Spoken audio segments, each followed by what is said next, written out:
შოთა რუსთაველის საქართველოს ეროვნული სამეცნიერო ფონდის საგრანტო კონკურსების ახალი ხედვის პრეზენტაცია გაიმართა.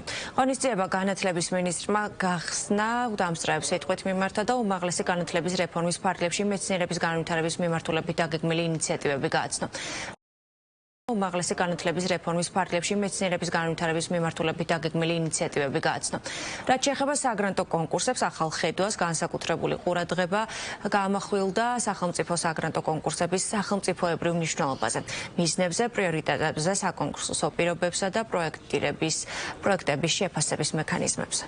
Გავუთვალისწინეთ ახალი მიმართულებები, რომელიც თემატურად იქნება განსაზღვრული შოთა რუსთაველის სამეცნიერო ფონდის დაფინანსების პროგრამაში. ეს ყველაფერი იმაზე არის ორიენტირებული, რომ ფონდის საქმიანობა კიდევ უფრო ეფექტიანი გავხადოთ, უფრო მეტ მეცნიერს, განსაკუთრებით ახალგაზრდა მეცნიერებს შეუწყოთ ხელი საკუთარი პროექტების განხორციელება, განვითარებაში. ძალიან მნიშვნელოვანია სამეცნიერო კვლევის კომპონენტში გარკვეული გარდატეხის შეტანა, ასე ვიტყოდი და რუსთაველის ეროვნულმა სამეცნიერო ფონდმა დღეს წარმოადგინა დამსწრე საზოგადოების წინაშე ის პრიორიტეტები, რომელიც იქნება მნიშვნელოვანი ჩვენი სახელმწიფოსთვის, ჩვენი საზოგადოებისთვის, განსაკუთრებით მისასალმებელია, რომ ძალიან დიდი ყურადღება დაეთმობა ქართოლოგიის მიმართულებას, ის ცალკე გამოიყო როგორც პრიორიტეტი სახელმწიფოსთვის.